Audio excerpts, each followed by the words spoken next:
Deborah. Today I'm going to be sharing with you guys my top 10 favorite books that I read in 2015. I read a grand total of 75 books last year. They were not all books that were released last year. Having to pick through the 75 books and graphic novels that I read was pretty difficult. I had a lot of favorites, but I've narrowed it down to 10, and I'm going to share them with you guys here. These books are in no particular order. They're not ranked 10 to 1. I'm just going to share them to you in random order. So let's go. The first book I have on my list I think was very popular this year, and that is Nimona by Noelle Stevenson. I am a big fan of anything with medieval themes, so the dragons and the knights and the swords was a blast to read about, especially in a visual format.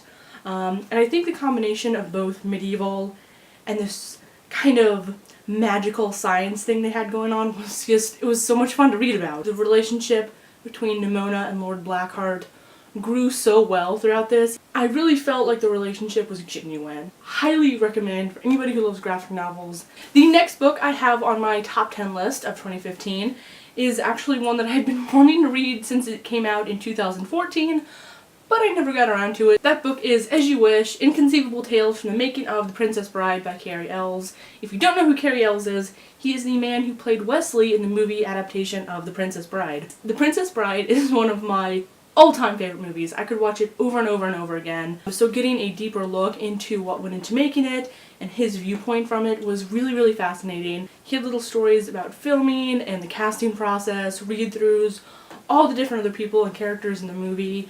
There's some cool pictures in here. I really love it when actors and producers release books or memoirs about the making of a certain film. I think it really gives you a more in-depth and genuine look about what went into it. And Cary Elwes' As You Wish was just phenomenal. I love it. I love the movie, and now I need to go watch it again. The third book I'm going to talk about was probably one of the most out there books that I read in 2015. That book is The Bees by Laline Paull. It is a dystopian novel, but it's told from the point of a bee within this beehive. I think the setting of a beehive just amplifies dystopian themes so well, and I never thought I would be in love with a character who's a bee so much. But I fell in love with Flora 717. Despite the fact that the main character is a bee, she feels like somebody real to you, and you find yourself rooting for her as you go along.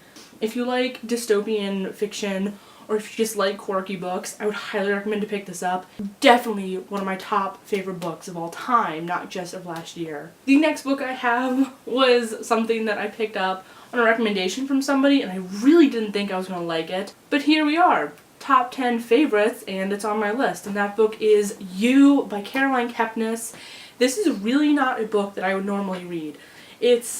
I'm not sure how to classify it. Part thriller, part fiction. We're gonna call it a psychological thriller.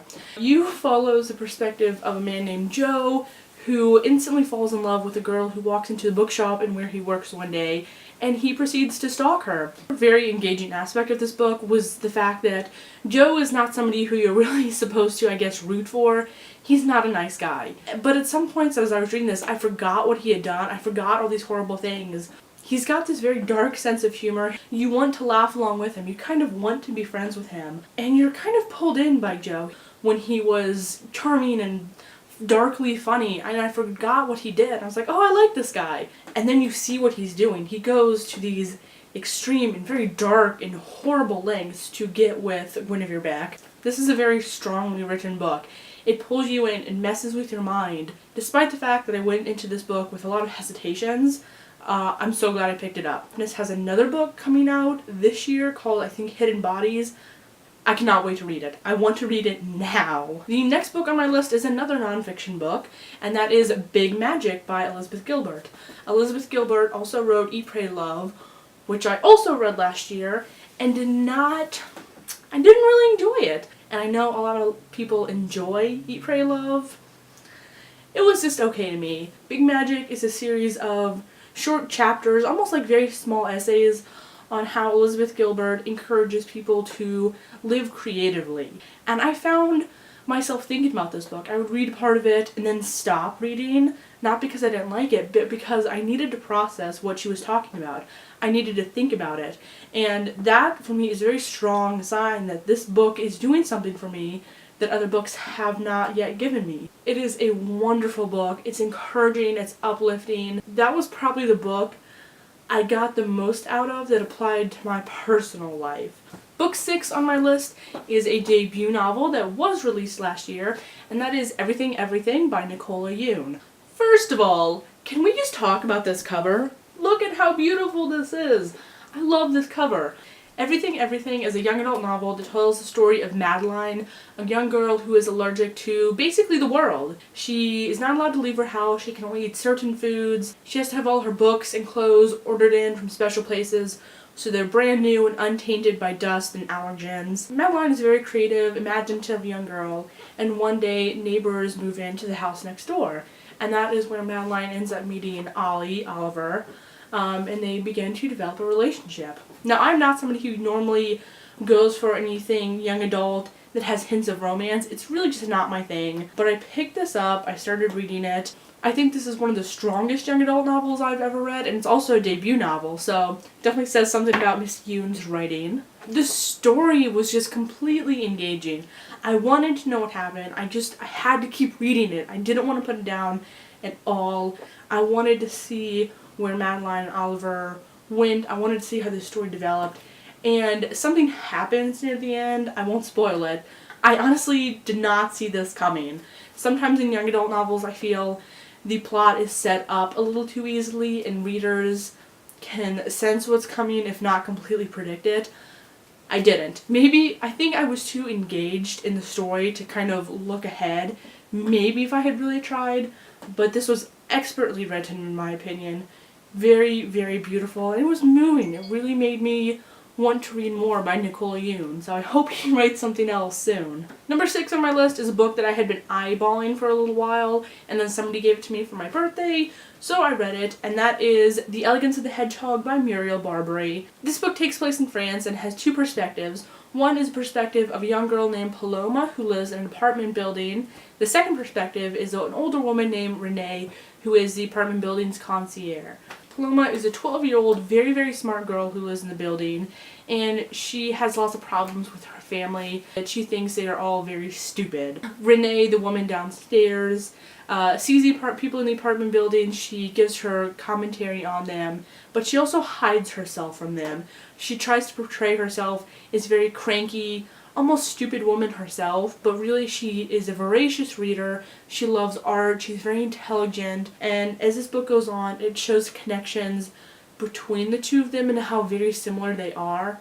It builds a very strange kind of friendship between Renee and Paloma and this new man who moves into the apartment building. There's a lot of universal themes in here, I think. There's talk about friendship and art and little connections between people, and through both Renee and Paloma and their little essay-like chapters that they have, a lot of heavy emotions are conveyed. Into the final 3 books. The third book I'll be sharing with you guys is actually a memoir, and that is The Glass Castle by Jeanette Walls. This is Jeanette Walls' memoir on her childhood and growing up with her family, her very dysfunctional family.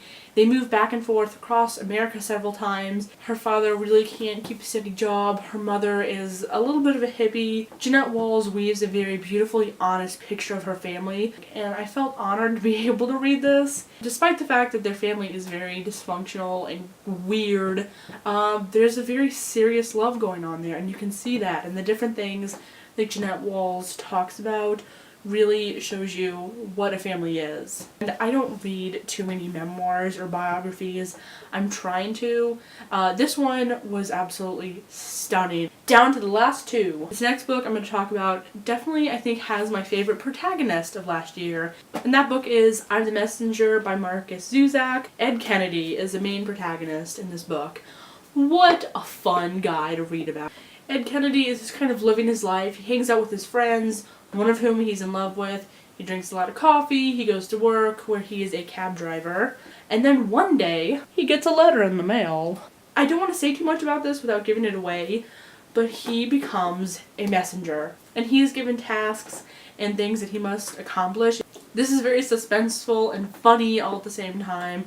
Like I said, I love the main character. I think he felt so real. He was kind of an average guy, but in doing what he did, he didn't elevate himself above everybody else, but he became something more, I think. This was brilliant. I loved this book. The writing style was beautiful. I loved all the characters, and it was definitely one of the most unique books that I have ever read. Alright, finally on my top 10 favorite books of 2015, we have another debut novel by a former Washington Post writer, and that is An Ember in the Ashes by Sabaa Tahir. This book is told from two perspectives, one of a slave girl named Laia and one of a soldier named Elias.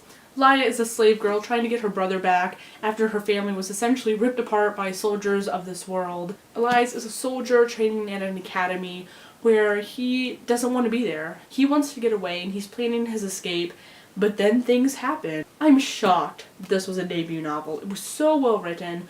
The world that Sabaa Tahir is creating is just beautiful.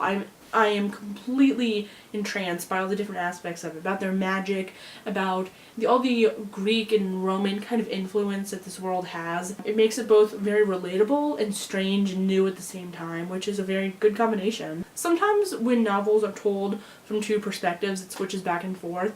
I find myself wanting to give back to one person's story more than the other. It was not like that with this. I wanted to learn about both Laia and Elias.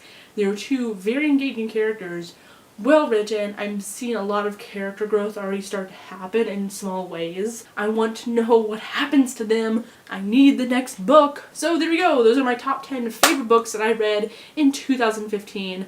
It was a fantastic reading year for me. I kind of stretched my comfort zone a little bit. I hope to do that more this year and read a little bit of new stuff that I don't typically read. Other than that, I'm looking forward to reading just as many wonderful books in 2016, and we will have another video for you guys soon. Bye!